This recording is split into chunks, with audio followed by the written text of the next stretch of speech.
I'm now seeing pictures of President Trump certainly moving. These are not old pictures, moving now in the direction of the blue huts. So I think we are pretty imminent to seeing the two of them. In fact, he's walking down the side of the blue huts, where I think we should see Chairman Kim on the other side. Darren, tell me if you're seeing these pictures. Yes, James, we're seeing exactly the same pictures here of President Trump walking in between the blue huts. And in fact, there is Chairman Kim coming from the other side. James, let's just quickly just watch the pictures and see the historic handshake.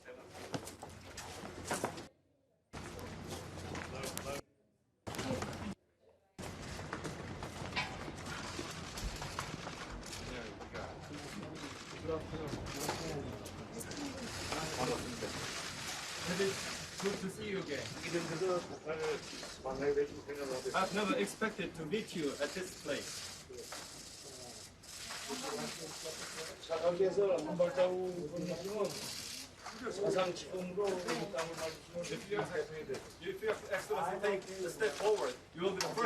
There you had it. You're watching live pictures there from the demilitarized zone in between North and South Korea at the joint security area, and he stepped over into North Korea. So this is pretty historic. President Donald Trump becoming the first sitting US president to step over into North Korea.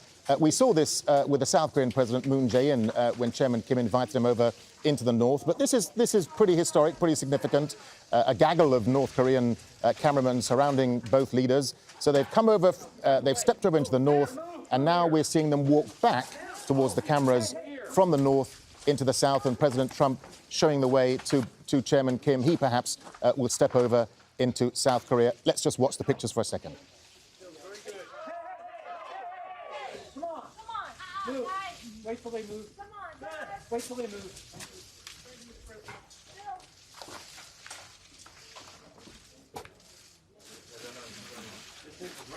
So there it is, the two leaders standing at the joint security zone, the JSA, the famous blue huts, both leaders, as promised, getting together, having that famous handshake of peace, as described by the South Korean president.